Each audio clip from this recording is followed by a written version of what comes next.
दोस्तों, ओम नमः शिवाय 500 सालों के बाद बन रहा है दिव्य और दुर्लभ महाशुभ संयोग 9 फरवरी मौनी अमावस्या माघ अमावस्या। इस दिन बना दिव्य दुर्लभ महाशुभ संयोग। इस दिन यानी 9 फरवरी को मौनी अमावस्या के दिन चुपचाप गाय को खिला दें। यह एक छोटी सी चीज रोडपति भी होंगे, करोड़पति मिलेंगी सभी। संकटों और कष्टों से मुक्ति, मृत्यु दंड पितृदोष तुरंत होगा खत्म। पूरे साल आपके घर में भरे रहेंगे अन्न धन के भंडार। यूं कहे कि आपकी 7 पुश्ते तक करेंगे रुपयों पैसों पर राज। दोस्तों, 7 पीढ़ियों तक बैंक बैलेंस बढ़ता चला जाएगा। सभी दुख दर्द संकट कष्ट हैं वह दूर हो जाएंगे और सभी सुख आपके पास आ जाएंगे। सभी सुख आपके कदम चूमेंगे यदि आप यह एक छोटी सी चीज गाय को खिला देते हैं 9 फरवरी यानी कि मौनी अमावस्या के दिन। दोस्तों, यकीन मानिए तत्काल गरीबी आपके जीवन से खत्म हो जाएगी। गरीबी का नाम निशान खत्म हो जाएगा। आपको अपार धन सुख संपत्ति की प्राप्ति होगी। यूं कहे कि व्यक्ति रंग से राजा बन जाता है। इतने दुर्लभ संयोग में है इस बार 9 फरवरी को मौनी अमावस्या। हाँ दोस्तों, पूरे 500 सालों के बाद अद्भुत संयोग में पड़ी है मौनी अमावस्या। हाँ दोस्तों, शुक्रवार का दिन है, माता लक्ष्मी का दिन है। ये समझ लेना कि मौनी अमावस्या के दिन जो भी आप उपाय करेंगे गाय से जुड़े 100% लाभ मिलेगा आपको, यह समझ ले। हाँ दोस्तों, यदि आप चाहते हैं कि आपके जीवन में अपार धन सुख संपत्ति की प्राप्ति हो, तत्काल गरीबी आपके जीवन से खत्म हो जाए और आपको अपार धन सुख संपत्ति की प्राप्ति हो, तो दोस्तों वीडियो को समय निकालकर पूरा देखें, शुरू से अंत तक, बिना काटे बिना स्किप किए हुए। हाँ दोस्तों, बहुत ही लाभकारी, बहुत ही महत्वपूर्ण वीडियो आप लोगों के लिए यह रहने वाली है। हाँ दोस्तों, वीडियो को आगे शुरू करें सबसे पहले तो आप लोगों से रिक्वेस्ट करते हैं इस वीडियो को लाइक कर देना और कमेंट्स बॉक्स में सच्चे दिल से जय गौ माता अवश्य लिख देना, जिससे गौ माता आपकी सभी मनोकामनाएं पूर्ण करें। तो और ज्यादा से ज्यादा दोस्तों वीडियो को शेयर जरूर करना दोस्तों में, ताकि और लोग भी इस वीडियो के माध्यम से लाभ प्राप्त कर सके। दोस्तों, हिंदू धर्म में माघ महीने के कृष्ण पक्ष की अमावस्या तिथि को माघ अमावस्या या मौनी अमावस्या के नाम से जाना जाता है। माघ अमावस्या के दिन स्नान दान के कार्यों का बड़ा महत्व है। इस साल 9 फरवरी 2024 दिन शुक्रवार को मौनी अमावस्या मनाई जाएगी। मौनी अमावस्या के दिन मौन व्रत भी रखा जाता है। माघ अमावस्या के दिन सुबह पवित्र नदी में स्नान किया जाता है।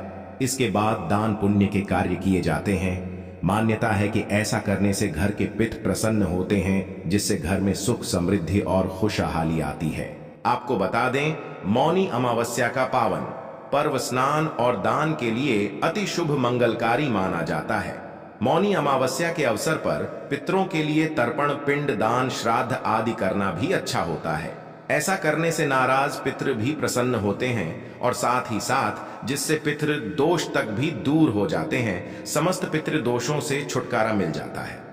आपको बता दें, पितृ प्रसन्न होकर आपको वंश वृद्धि का आशीष देते हैं। धन सुख संपत्ति का वास होता है आपके घर में। यदि पितृ प्रसन्न तो आपके जीवन में सब मंगल ही मंगल, सब कुछ अच्छा होगा। तो इसलिए अपने पितरों के निमित्त अन्न धन वस्त्र अमावस्या तिथि पर जरूर दान करें। किसी भी अमावस्या पर आपको बता दें, बहुत ही शुभ मंगलकारी माना जाता है। मौनी अमावस्या के दिन आपको स्नान के तुरंत बाद पितरों के लिए तर्पण जरूर करना चाहिए। आपको बता दें, इस दिन पवित्र नदियां सरोवर में स्नान करने का बड़ा महत्व अधिक होता है। यदि आप किसी पवित्र नदी में स्नान करने जाना संभव ना हो सके, तो दोस्तों आपको घर पर ही नहाने वाले पानी में गंगा जल की कुछ बूंदें डाल लेनी है और स्नान करना है। और स्नान करते हुए ओम नमो भगवते वासुदेवाय मंत्र का जाप करें। ऐसा करने से आपको पवित्र नदी में स्नान के बराबर का फल प्राप्त होगा। स्नान के बाद घर के मंदिर में आपको दीपक प्रज्वल करना है और इसके बाद आपको भगवान सूर्यदेव का स्मरण करते हुए भगवान सूर्यदेव को अर्घ भी देना है। भगवान सूर्यदेव को अर्घ दे। अगर आप इस दिन उपवास रख सकते हैं तो दोस्तों इस दिन आपको उपवास भी रखना चाहिए। इस दिन पितृ से संबंधित कार्य करने चाहिए। पितरों के निमित्त तर्पण और दान करना चाहिए। अन्न धन वस्त्र जो भी बने दान करें। इस पवित्र दिन भगवान का अधिक से अधिक ध्यान जरूर करें। इस पावन दिन यानी मौनी अमावस्या के दिन आपको भगवान विष्णु जी का पूजन करना चाहिए। विशेष महत्व है। साथ ही साथ इस दिन विधि विधान से भगवान शिव शंकर की भी पूजा करनी चाहिए। और दोस्तों, साथ ही साथ भगवान शनिदेव का भी पूजन आपको अमावस्या तिथि पर जरूर करना चाहिए। और दोस्तों, एक उपाय तो आप जरूर करें। कौन सा? बहुत ध्यान से सुनना। इस उपाय को करने से पितृ भी प्रसन्न होते हैं, समस्त दोष दूर हो जाते हैं और आपके जीवन में किसी भी प्रकार की कोई कमी नहीं रहती। इस उपाय को जरूर कर लेना। ध्यान से सुने। एक आटे का चौमुखी दीपक आपको बनाना है और मौनी अमावस्या की शाम के समय इसे पीपल के नीचे सरसों का तेल डालकर लाल वाली कलावे की बाती लगाकर जलाना है और पीपल के वृक्ष की जड़ के समीप इसे रखकर जलाएं। सरसों के तेल से लाल वाले कलावे की बाती लगाकर और इसके बाद 21 बार पीपल के पेड़ की आपको परिक्रमा कर लेनी है। मन ही मन पितरों का स्मरण करना है, क्षमा याचना मांगनी है, भगवान शनिदेव के मंत्रों का स्मरण करना है, भगवान विष्णु जी का स्मरण करना है, भगवान शिव शंभू का स्मरण करना है और सभी मनोकामनाएं मांगकर अपनी क्षमा याचना कहकर वहां से तुरंत घर लौट आए। दोस्तों, समझ लेना, इस उपाय को करने से समस्त दोष दूर हो जाते हैं, समस्त देवी देवताओं की कृपा आपको प्राप्त होती है, पितरों की कृपा प्राप्त होती है। तो इस उपाय को तो आपको जरूर करना है। आपके जीवन में सब मंगल ही मंगल होगा। दोस्तों, अब बात कर लेते हैं गाय से जुड़े कौन कौन से उपाय आपको 9 फरवरी यानी कि मौनी अमावस्या के दिन जरूर करने हैं, जिससे कि आपको अपार धन सुख संपत्ति की प्राप्ति हो, तत्काल गरीबी आपके जीवन से समाप्त हो जाए, आपके जीवन के जो भी दुख दर्द संकट कष्ट हैं वे दूर हो जाएं और सभी सुख आपके कदमों में आ जाए, सभी सुख आपके कदम चूमे, आपको अपार धन सुख संपत्ति की प्राप्ति हो। तो चलिए शुरू करते हैं। गाय से जुड़े कौन कौन से उपाय हैं जो कि आपको मौनी आवश्यक दिन जरूर करने चाहिए। चलिए शुरू करते हैं। दोस्तों, सनातन परंपरा में गाय गंगा और गायत्री का बहुत ज्यादा धार्मिक महत्व है।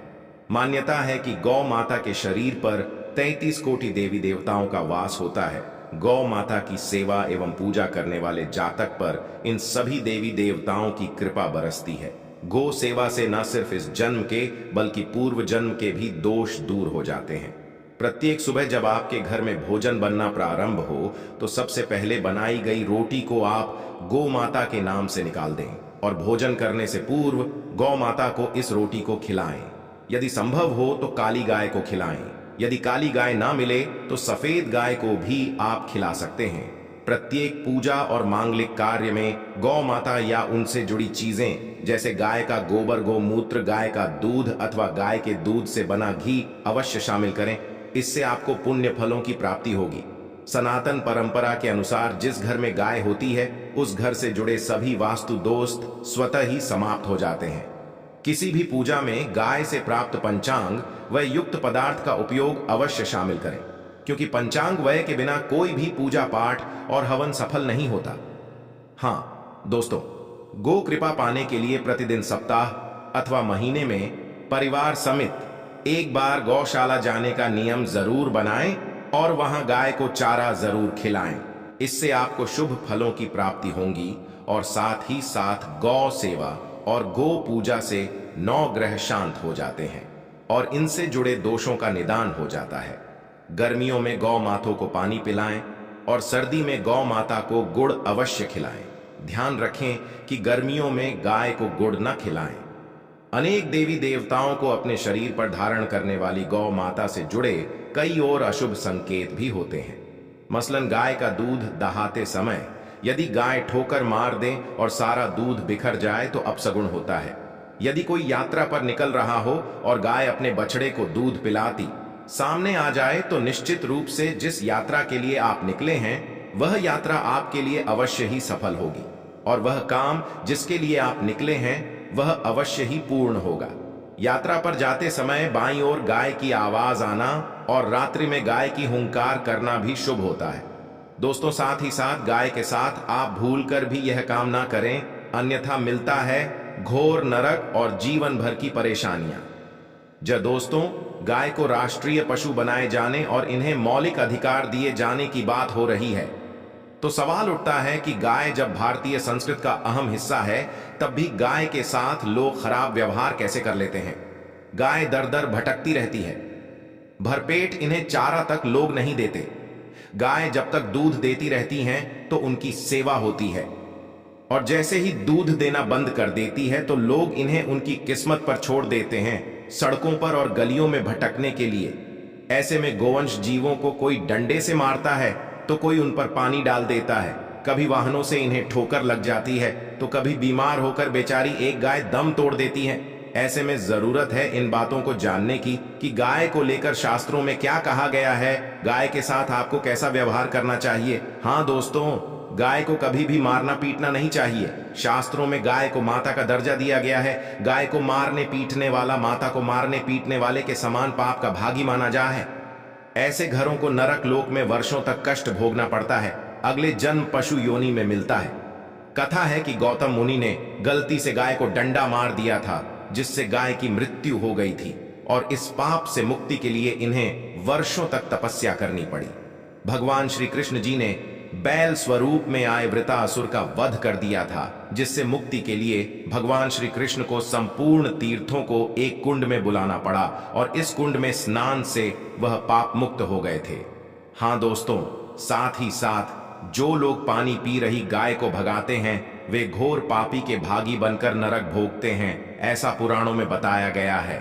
जबकि जो लोग गाय के लिए प्याऊ और चारा घरा बनवाते हैं वह महाभाग्यवान होते हैं। ऐसे लोग घोर पाप से मुक्त होकर स्वर्ग पा जाते हैं और बड़े ही धनवान कुल में जन्म लेकर सुख भोगते हैं, और साथ ही साथ आराम कर रही गाय को कष्ट देकर कभी भी उठाना नहीं चाहिए। कहते हैं कि जिस स्थान पर गाय बैठी है वहां से नकारात्मक ऊर्जा समाप्त हो जाती है। गाय के बैठने की जगह को जो लोग नियमित साफ रखते हैं वह पूर्व जन्म में किए गए जाने अनजाने में पापों से मुक्ति हो जाते हैं और गोलोक में स्थान पाते हैं। गाय को डंडा मारकर उठाना, पानी डालकर उठाने से मनुष्य पाप का भागी बनता है और अगले जन्म में उसे दर दर भटकना पड़ता है। और साथ ही साथ शास्त्रों में बताया गया है कि गाय का दूध उसके बछड़े के लिए होता है। गाय के बछड़े से बचा हुआ दूध ही मनुष्य को लेना चाहिए, लेकिन कुछ लोग एक बार गाय को दूह लेने के बाद फिर से बछड़े के लिए बचा हुआ दूध भी धो लेते हैं। ऐसा करना घोर पाप कहा जाता है। ऐसे दूध को दहाने वाला और ग्रहण करने वाला दोनों ही पाप के भागी बन जाते हैं। दोस्तों, साथ ही साथ शास्त्रों में कहा गया है कि गोवंश यानी गाय और बैल के पीठ पर नहीं बैठना चाहिए। इनके पीठ पर बैठने से महापाप लगता है। ऐसे लोगों को नरक की यातना भोगनी पड़ती है। एकमात्र महादेव के अंश के उत्पन्न नंदी ही गोवंश है, जिस पर स्वयं महादेव और महादेवी सवारी करती हैं। क्योंकि नंदी ने स्वयं अपनी इच्छा से महादेव की सवारी बनना स्वीकार किया था। और साथ ही साथ शास्त्रों में गाय के दान को बहुत ही महत्व दिया गया है। लेकिन ऐसी गाय का दान कभी नहीं करना चाहिए जो बूढ़ी और बीमार हो। कठोपनिषद में नचिकेता की कथा भी इस संदर्भ में है कि जिस नचिकेता ने पिता द्वारा बूढ़ी गाय को दान करने पर आपत्ति जताई थी, दूध देने वाली और बछड़े सहित जो लोग गाय का दान करते हैं वह महान पुण्य को प्राप्त करके स्वर्ग में स्थान पाते हैं। दोस्तों, साथ ही साथ सूर्य चंद्र मंगल या शुक्र की युति राहु से हो तो पितृ दोष होता है। यह भी मान्यता है कि सूर्य का संबंध पिता से एवं मंगल का संबंध रक्त से होने के कारण सूर्य यदि शनि राहु या केतु के साथ स्थित हो या दृष्टि संबंधी हो तथा मंगल की यति राहु या केतु से हो तो पितृदोष होता है। इस दोष से जीवन संघर्षमय बन जाता है। यदि पितृदोष हो तो गाय को प्रतिदिन या किसी भी एकादशी को या किसी पूर्णिमा के दिन या अमावस्या को रोटी गुड़ चारा आदि खिलाने से पितृदोष समाप्त हो जाता है। साथ ही साथ देसी गाय की पीठ पर जो कुबल होता है वह बृहस्पति गुरु हैं।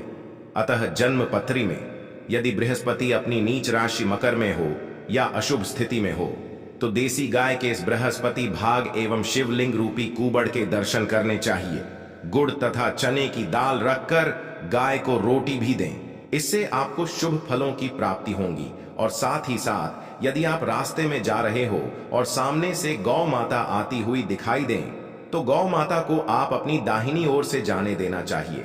आपकी यात्रा अवश्य ही सफल होगी। और साथ ही साथ यह संकेत भी जान ले यदि आप यात्रा पर जा रहे हैं और सामने आपके गाय पड़ जाए अथवा अपने बछड़े को दूध पिलाती हुई सामने गाय दिखाई दे जाए तो समझ जाना कि यात्रा आपके लिए अवश्य ही सफल होगी। और साथ ही साथ जिस घर में गाय होती है उसमें वास्तु दोष स्वतः ही समाप्त हो जाता है। और साथ ही साथ आपको बता दें कि गाय को आप जो भी रोटी बनाएं प्रतिदिन ताजी रोटी ही बनाएं। गाय को अगर आपने रोटी बनाई है तो कोशिश करें कि उस रोटी को आप तुरंत ही गाय को दे दें। अगर आप उस रोटी को रख देंगे और उस रोटी को अगले दिन देंगे तो वह रोटी बासी मानी जाएगी। गाय को कभी भी बासी रोटी ना दें।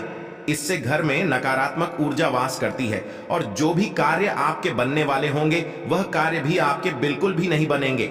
इससे आपके घर में हमेशा दरिद्रता का वास रहेगा और आप जिस भी कार्य को करेंगे उस कार्य में आपको हमेशा असफलता ही हाथ लगेगी। इसलिए कोशिश करें गाय को रोजाना ताजी रोटी बनाकर खिलाएं और रोटी को बिल्कुल ना रखें। बासी रोटी गाय को ना दें और साथ ही साथ बड़ी गली चीजें गाय को नहीं खिलानी चाहिए कि घर में कोई फल है, कोई सब्जी है, सड़ जाए।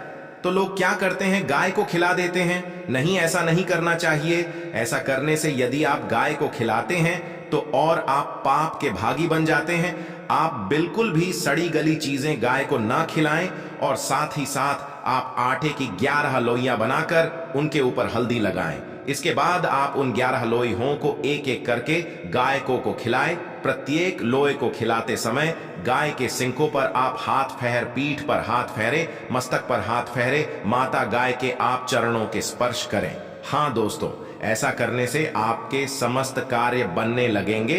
जो दुख का समय चल रहा है वह भी समाप्त होगा। आपके जीवन में खुशियां खुशियां होंगी और एक बार आप 7 बार गाय की परिक्रमा भी कर लें तो आपके समस्त कार्य पूर्ण होंगे। और साथ ही साथ आप गाय को जब भी रोटी दें, रोटी पर या तो आप थोड़ी हल्दी लगा लें या थोड़ा गुड़ रख लें। अगर गुड़ ना हो तो आप थोड़ा मिश्री रख सकते हैं, थोड़ा घी रख सकते हैं। हाँ दोस्तों, गाय को कभी भी सूखी रोटी ना खिलाए। सूखी का मतलब गाय को जो रोटी रखें खिलाए उस पर कुछ ना कुछ रख कर खिलाएं। हल्दी रख ले, गुड़ रख ले, मिश्री, घी या जो भी रख ले, मतलब खाली रोटी नहीं खिलानी है। ध्यान इस बात का रखें, जब भी आपको शुभ फलों की प्राप्ति होगी।